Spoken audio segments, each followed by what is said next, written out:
So, Conservative Party conference.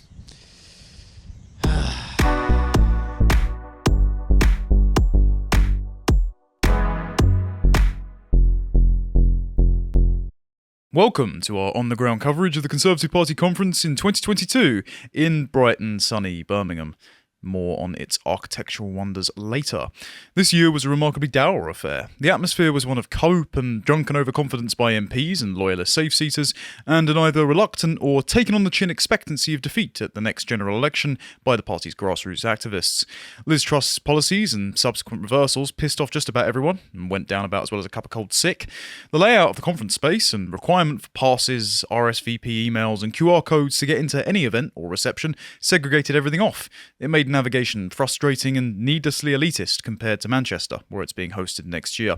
But between the booths, sponsored by Meta, Google, Raytheon and Amazon, we did get a few excellent and contentious interviews in and secured some exclusives for you. Special mentions go to Calvin Robinson, Steve Baker, the Gentleman of the Mallard, and all the viewers who recognised and approached us with praise and handshakes across all 3 days. Day one was a pretty hectic affair, thanks to the train strikes by the RMT union. Nothing in this country works anymore, I can tell you. But there was a strong showing from protesters. Everyone from Extinction Rebellions to Citizens Assembly, the Socialist Workers' Party, and even a Tigray genocide demonstration all showed up.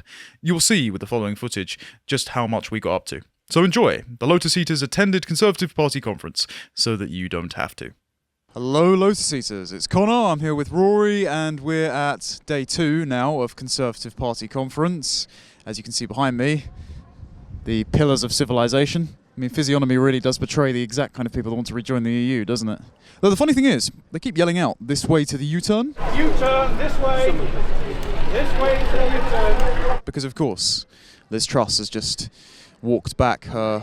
is absolutely, positively, definitely not for turning. Well, not this time, well, maybe next time. My point exactly. So Liz Truss walked back to her 45p to the pound tax cut, and the funny thing is they were out here shouting before about saying, oh, well, the Tories are just doing tax cuts for the rich, which from a certain perspective for the media is true, and then now they're complaining that she's reversed it. So it just betrays the fact that they're professional paid agitators. They're just standing out here the entire time just to rag on anyone. I am here with all people, Steve Bray. How are you doing, Steve? Oh, I'm doing very well, thank you. We're here to hold these Tories to account. So I've heard quite a bit of you and the other protesters saying about the U-turn.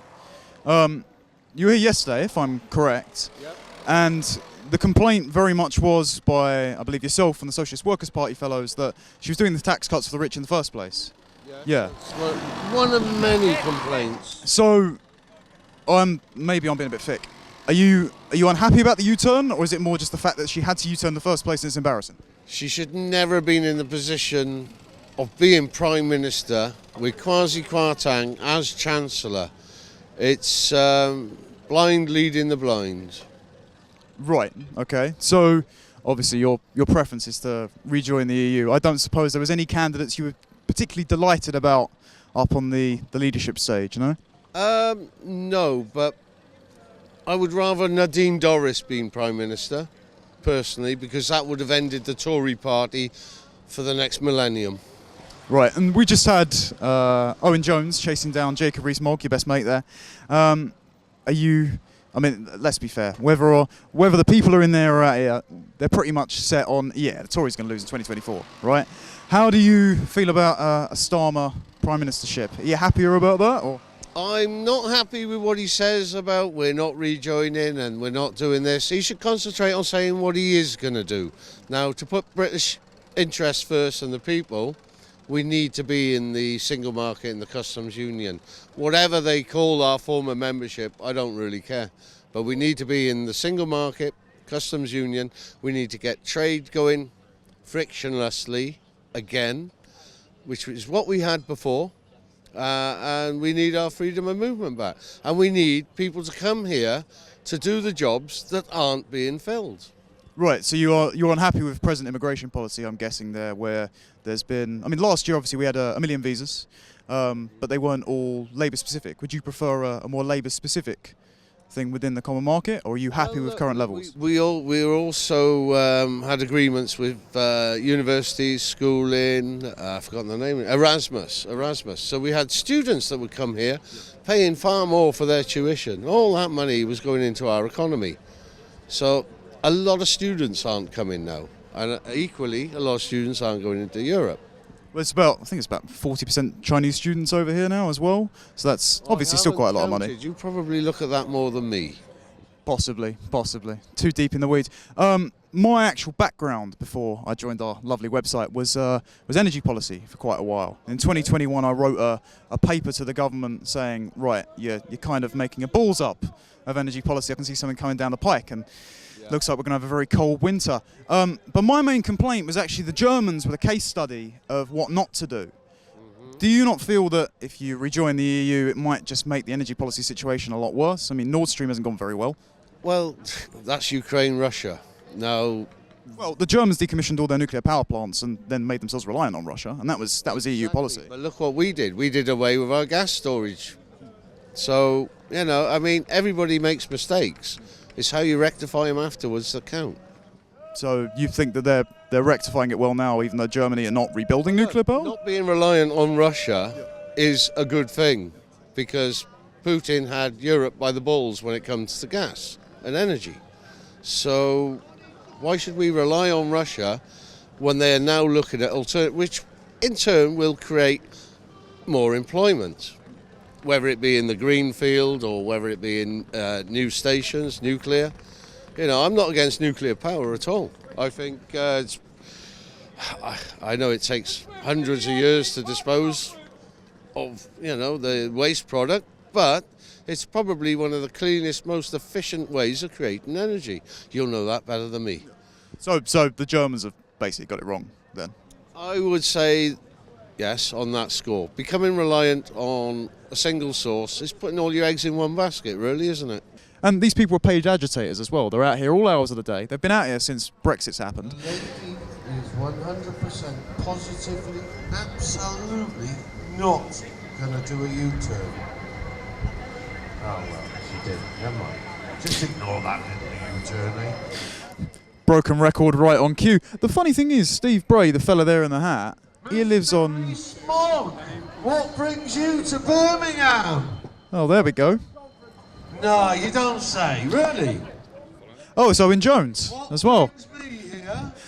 Jess Phillips' favourite. Press the economy. You must be rolling, Mr. Bog. Congratulations on your business partner becoming a member of the House of Lords. The funny thing is as well, Steve Bray going and shouting at him there, the guy in the top hat. He lives on the same road as Rees-Mogg, but he's out there every day in Parliament Square. Got a public order offence for harassing an MP. What's he been doing for 6 years that's got enough money for him to live on a bloody manor house, the same as the so-called super rich Rees-Mogg? Curious one, that, innit? So if you look behind me, you can see these gigantic banners everywhere, delivering more jobs and higher wages, getting Britain moving. I mean, the Union Jacks were actually larger at the Labour event, which kind of betrays a complete lack of optics by the party at the moment, doesn't it? I mean, if Labour are just stealing Blairite phrases like tough on crime, tough on the causes of crime, singing God Save the King at the opening, albeit begrudgingly, like a colonised nation, they're at least smarter than the Tory party because they know they've got to appear with the electorally viable veneer of patriotism. Whereas the Tory party, I mean, we went to the Ukraine event the other day, and up at the event we had James Cleverly, the new Foreign Secretary. Ben Wallace didn't show up, which wasn't great. And then you had two Ukrainian ambassadors. And the Ukrainian ambassadors were just going, oh, we're going to win this war. We just need to hold out. We just need more generosity from you, more patience, more aid. Well, the people outside this hall, outside this little party here, outside the Westminster bubble, aren't talking about that. They don't have the same optimism. Most of these empty platitudes don't mean a whole awful lot. And they're not thinking about Ukraine when they're sat in a Wetherspoons on a Friday night talking about how expensive everything is. And that's why, unfortunately, for people who do not want an even more left-wing government than the left-wing government currently in, they're going to lose, and they're going to lose hard. All we can hope is that's an opportunity for them to wake up and suddenly decide to be on our side. So, everyone, I am here with... Sana from Friends of the Earth, England, Wales and Northern Ireland. Wonderful. And so, obviously you've got the very creative protests behind you. I can tell it's definitely about heating bills, which we're all facing right now. So what's the aims of Friends of the Earth in coming down and standing outside the party conference today? Yeah, great question. So we're here today to tell the government that, frankly, this is the reality for many people across the UK this winter. We're facing record energy bills, skyrocketing energy bills, and across the country, across the UK, we've got incredibly bad insulated homes. We've got some of the leakiest homes in Europe. And so what we need is the government to invest in insulation. We need them to invest actual money, not the kind of meager drop in the ocean that they've actually put towards insulation across the UK, but an actual big robust figure like 15 billion. And so that's what we're telling them today. We're kind of showing the impact of an insulated home, which is over here. We've got the lovely Tony, who's not having to layer up. He's not got his hot water bottle. And then we've got someone else here who's having to layer up because his house is just not adequate. It's not insulated well enough. Okay, thank you. So obviously you guys are a hell of a lot less disruptive than Insulate Britain, so major kudos for that. We can quibble about where the number of money, insulation, the funds come from, for example. But my background used to be in energy policy. And so I think obviously we need to tackle the supply side stuff, because the reason people can't heat their homes is because it's just too expensive, right? So do Friends of the Earth have any ideas of how we can bring down the energy costs, maybe tackle supply by any chance? Yeah, totally. We're asking the government to invest in clean, renewable energy. The fact of the matter is, the reason we're in this energy crisis is because we're relying on dirty, damaging fossil fuels. And as we all know, the global gas market is incredibly volatile. And if we're kind of relying on that to heat our homes, we're always going to be faced with energy crises and expensive bills because of what's happening on a global scale. So if we invest in clean, renewable energy, we can be assured that we're going to have stable and manageable energy bills. So it's just as much about bringing down emissions as it is getting a... Right. So my bugbear with that, I suppose, is... President Trump, no matter how you feel about him, you might think he's a bit too crass, etc. But when he did achieve American energy independence through mainly fracking on federal lands, obviously Biden's rolled that back largely to bring emissions down. But President Trump, even though he got rid of the Paris Accords, he did make America the nation with the lowest emissions, highest emissions reduction from 2017 to 2019. So is it not possible that we can actually use cleaner source of fossil fuel to bring down our emissions as well? No, so fracking is not a solution, it's a false solution. I think if we decided to tackle the kind of energy crisis that we're currently in with fracking, we wouldn't see any impact on our energy bills in the next few years. It would actually take us to, I think, 2050 if we try and go through the fossil fuel route to get our energy bills lower. Instead, if we insulate our homes, it's something that we can do actually very, very soon if we kind of invest in a government-funded, free, nationwide home insulation solution. We can see our energy bills drop, and we can also see our emissions, our carbon emissions drop as well. What we're calling for today here is a warm home that doesn't cost the earth. That's literally an impact on human people across the UK, which is them not having to pay incredibly high, skyrocketing bills. You know, we've got stats like record numbers of people in fuel poverty, and that's despite the kind of government grants and offers and packages that have been given in recent weeks. And so, yeah, we're calling for a warm home that doesn't cost the earth, and the cheapest, easiest way to do that is insulation and investment in clean, renewable energy. So I suppose my last question before I let you go and enjoy the rest of your protest is, doesn't cost the earth, I definitely agree.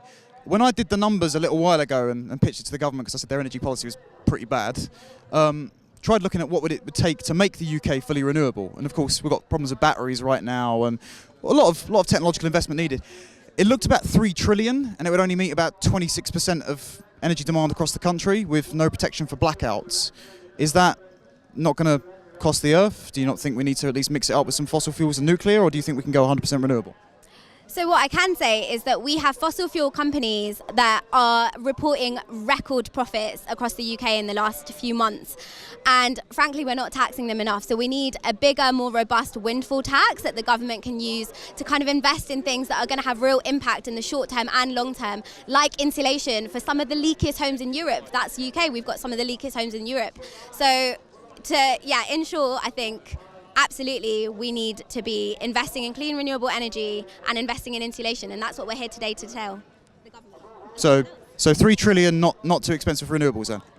So 3 trillion is something that is a number that I can't speak to. What I can speak to is the fact that insulation across the UK is going to cost about 15 billion. And actually what the government has allotted to that in the last couple of weeks is 1.5 billion. That is a drop in the ocean for what we need to be seeing and what is going to be impacting both the earth positively and also people across the UK who are facing the harshest winter because of how cold it is and how bad the energy prices is and our energy bills are. I think they're almost double even with the 2,500 that the UK announced as a cap in recent weeks. Oh, well, thank you very much for chatting to us. Really appreciate it.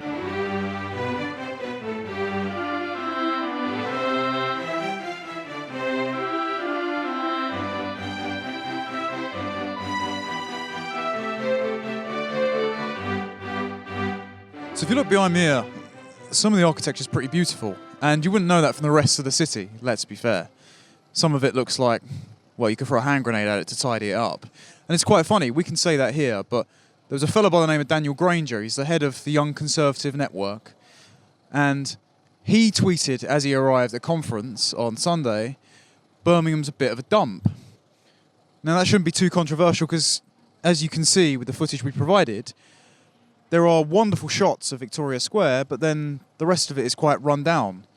You've got this multicultural hodgepodge of awful architecture and vibrantly rainbow-painted streets that are just covered in rubbish that nobody respects. So such a banal observation should not have been controversial.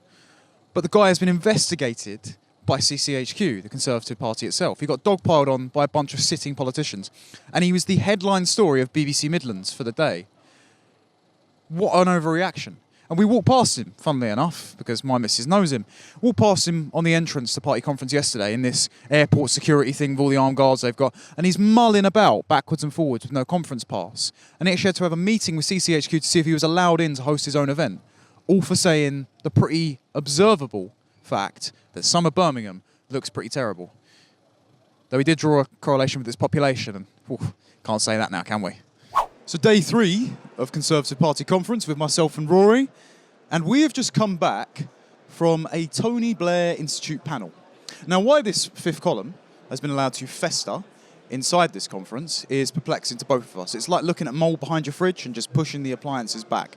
Just let the entire timbers of the house rot until it comes crashing down. Then that just confirms Carl's suspicions that the Conservative Party are just a Blairite institute. I was going to ask that, actually. I was also going to ask just exactly what happened in 1997 that pushed the house prices up. Housing and wages had tracked each other. The cost of housing and the growth in earnings tracked each other until the late 1990s, and then something happened. No, I'm sure it's not supply and demand economics. Nothing to do with immigration. Just build more houses, right? But the point being, it's very strange that I didn't get to ask that question, first of all, because I only took 4 questions, one of which was a person at the Tony Blair Institute. So it's just a horrendous echo chamber in there, where they're just huffing their own farts, despite playing, video footage from focus groups. But it was all more whining about the Tories. But it's also that, how are these panels even existing? How do the LGBT Tories have a Safe to Be Me panel? How does Liz Truss show up to their premiere night curry event? And they have the closing event. When last year, when they did a speech with Carrie Johnson, they thanked mermaids for buying the booze and Stonewall. Mermaids, by the way, currently being investigated for child abuse. Not exactly the best reputation. Why does Raytheon have a panel with the Conservative Party? The warmongering military-industrial complex that has spent tons of British blood and treasure abroad when we're meant to be spending it at home. Why do we even have this? It's because the Conservative Party are a Blairite, uniparty, international institution. Despite my embittered observations about the party allowing a fifth column to fester in its midst, there are dissenting informed perspectives on our side of the aisle.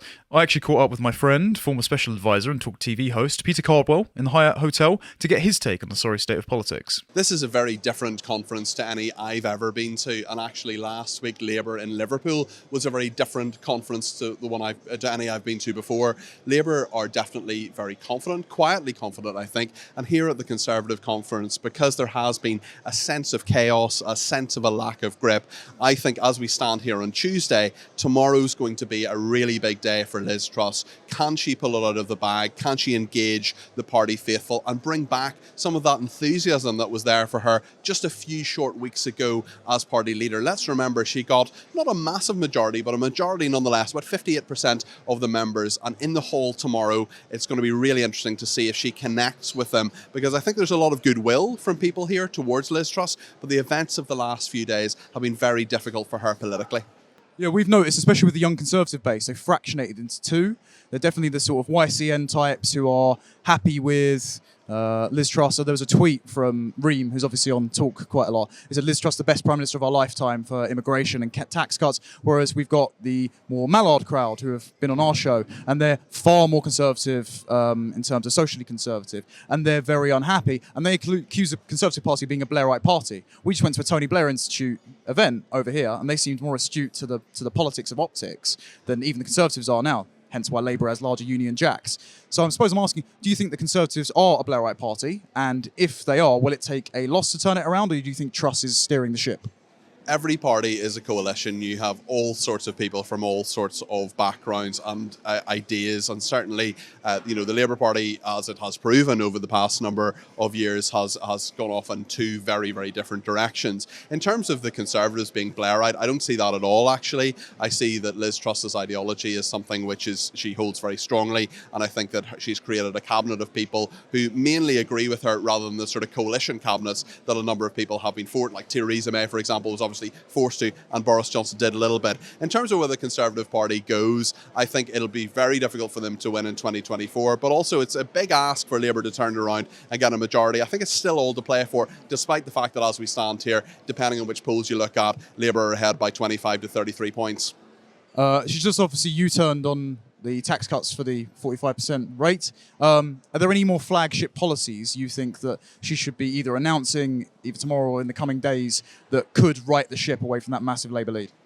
I think the tax bit was meant to be the easy bit. If you can't get a Conservative Party with a majority of, I think it's 72 at the minute, you'll correct me, I'm sure, to vote for a tax cut, okay, a controversial tax cut, but nonetheless a tax cut, how are you going to get them to come with you on things like benefits reform, already controversial, immigration reform, and so on? Although immigration actually gives, I think, a big opportunity, because I think people are sick of the immigration system in this country. I think no matter which background people come from, and I think it's one of those sort of slightly get Brexit done kind of ideas, that immigration needs to be fixed in some way. What the actual answer to that, clearly no government knows what that is, otherwise it would have been fixed by now. And in a sense, immigration has kind of never really worked in this country overall, and we've seen problems obviously dating back to the Windrush generation, even within the last few years. So But still, if there's a big, bold ask and something that Liz Truss really pulls out of the bag tomorrow, which is a policy that I think the party can agree on, obviously there aren't very many of those policies, but it's difficult after 12 years to get them. But she needs to reunite the Conservative Party. She needs to give a bit of hope, optimism, and reassert her competence as Prime Minister as well. I think that's an issue for some people as well, certainly in regard to Kwasi Kwarteng. So I think there is a massive opportunity tomorrow and in the coming days for Liz Truss. She will always have her back. She will always have her critics. That's politics. But at the same time, as I say, there is a big opportunity here for her to rescue the narrative from what it has become in the last few days. Fantastic. And as repayment for my terribly asked first question, and the fact that you let me talk about the World Economic Forum on Talk, where can they find your book about the life of a special advisor? Oh, you're very kind, Connor. So my book is called The Secret Life of Special Advisors. Please go to a bookshop if you can, and if you can't, go to Amazon and buy it there. If you think it's terrible, tell no one. If you think it's brilliant, write an Amazon review. And if you want a signed copy, contact me on Twitter at Peter Cardwell, and we can sort that out. So, here at the Conservatives for Women stand with Caroline Fisk.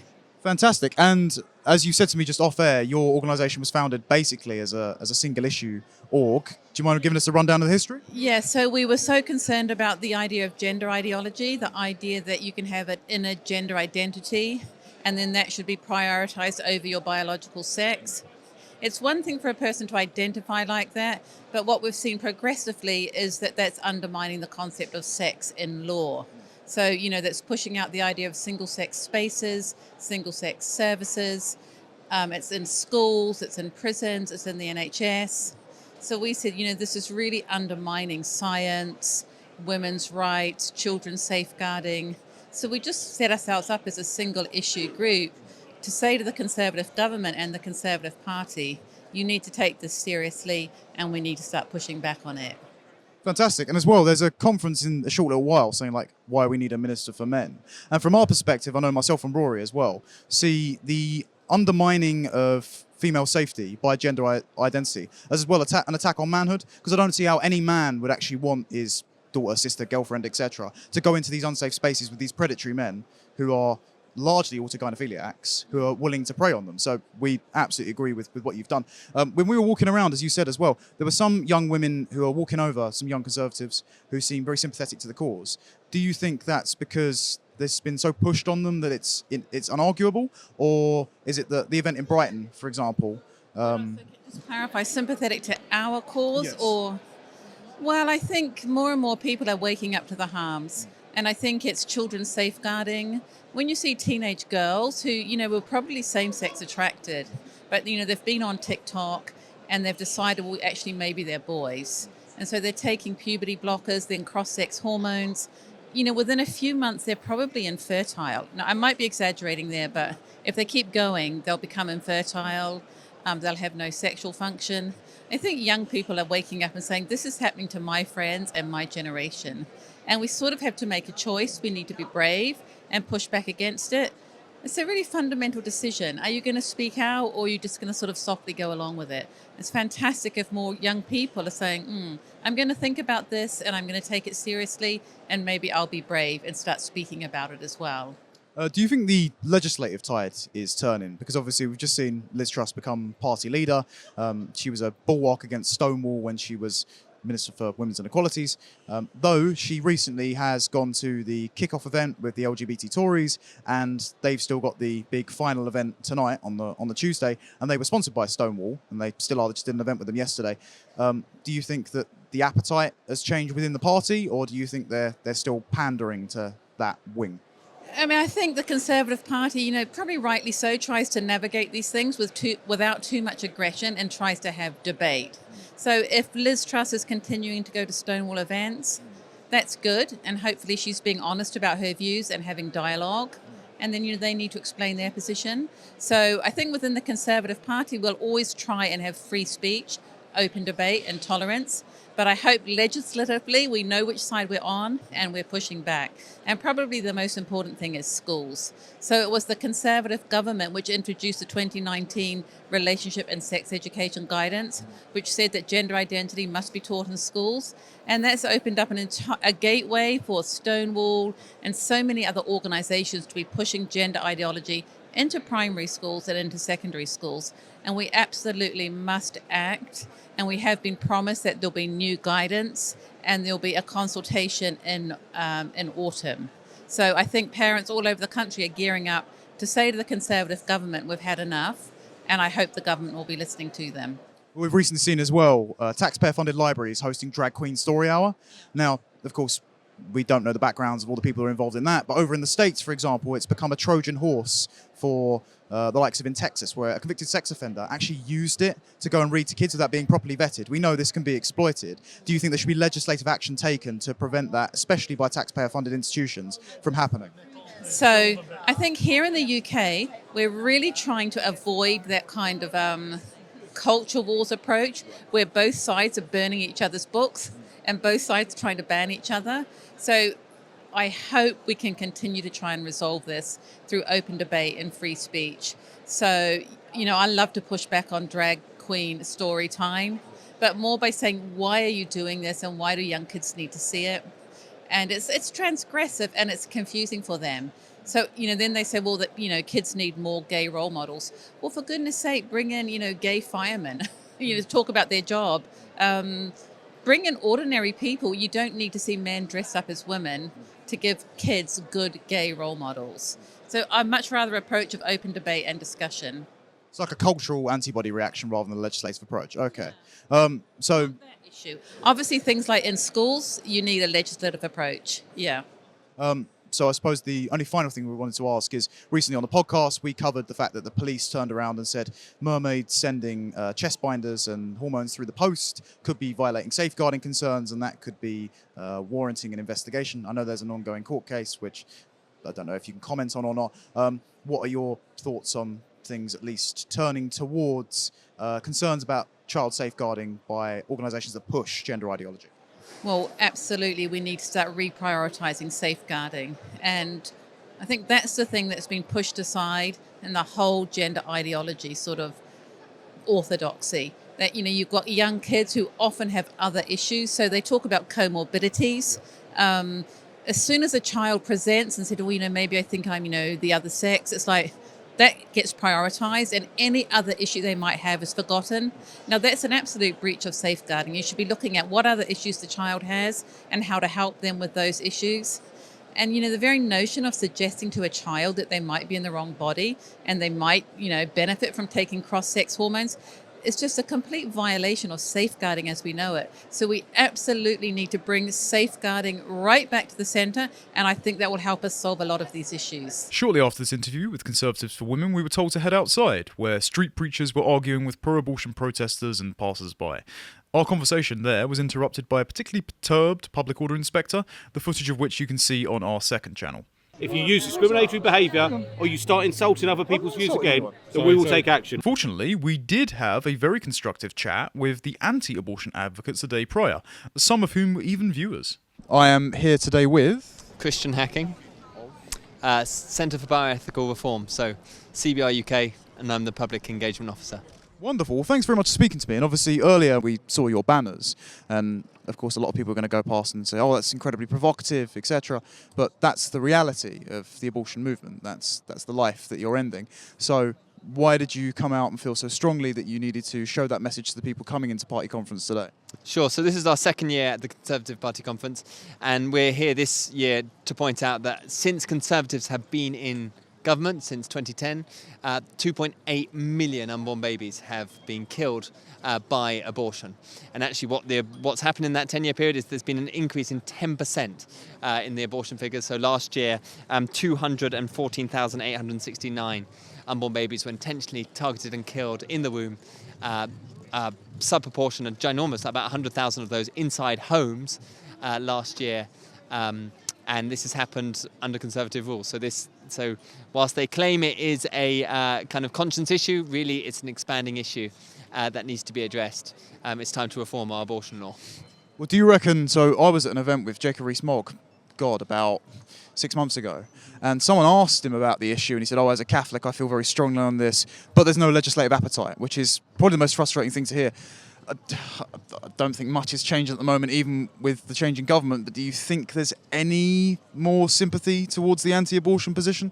Well, I think the tide is changing because we are interviewing people on the street and we're realising that around 50% of the public that we've interviewed so far have said that they support either restricting the UK abortion law or abolishing abortion completely. So clearly there is an appetite that MPs are not aware of and not responding to. I spoke to Jacob Rees-Mogg earlier. I said, "Do you want to reform our abortion law?" He said, "Of course." But the reality is, why is nobody putting forward the draft legislation? Because there is low-hanging fruit. For example, Down syndrome abortion. 859 babies were killed last year just because they had Down syndrome. Okay, that has increased by 78% during Conservative rule.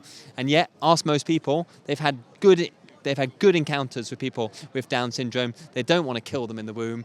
They think that's discriminatory. So again, that's a low-hanging fruit for legislative change. Likewise, cleft lip and palate abortion. The majority of the public do not support killing babies just because they got cleft lip and palate. Again, low-hanging fruit. That can be abolished quite easily with little pushback, except from the abortion industry. So basically, I think we should be harder on politicians. It's not good enough to simply say you're a pro-life politician, that you're against abortion. It's time to put belief into action and push for legislative change with cross-party support.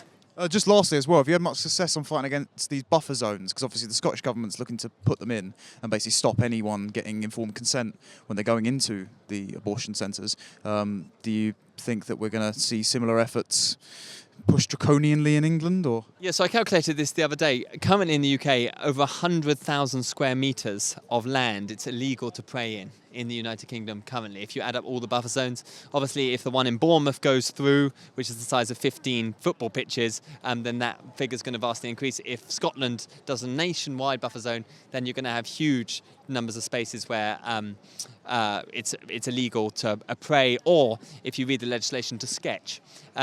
So, I mean, this stuff is it's criminal because it not only is a breach of Articles 9, 10, 11 of our human rights, but also it plays into the hands of the abortion industry and stops people from bearing witness to the reality of what they're doing.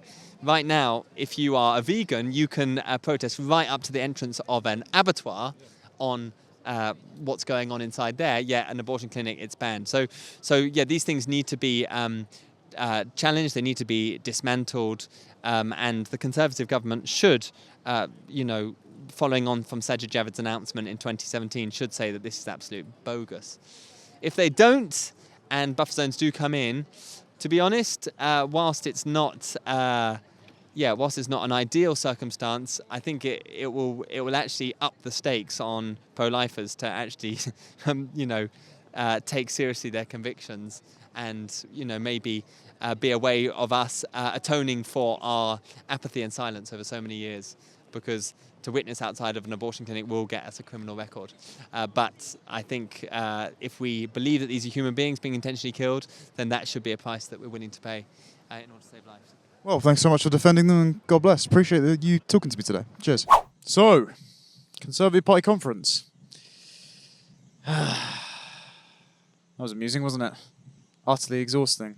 It's funny, Rory and I went yesterday morning, so on the Monday, to an event hosted by the Orthodox Conservatives. It had Timothy Stanley there of The Spectator and Telegraph. It had David Starkey there. It had Chris Rose, good friend of mine, and they were all sitting around talking about very much what being conservative means. And David Starkey he objected to the framing by the organisers of conservatism being orthodox. Couldn't be handed down by a priestly class. Instead said it's an inductive philosophy.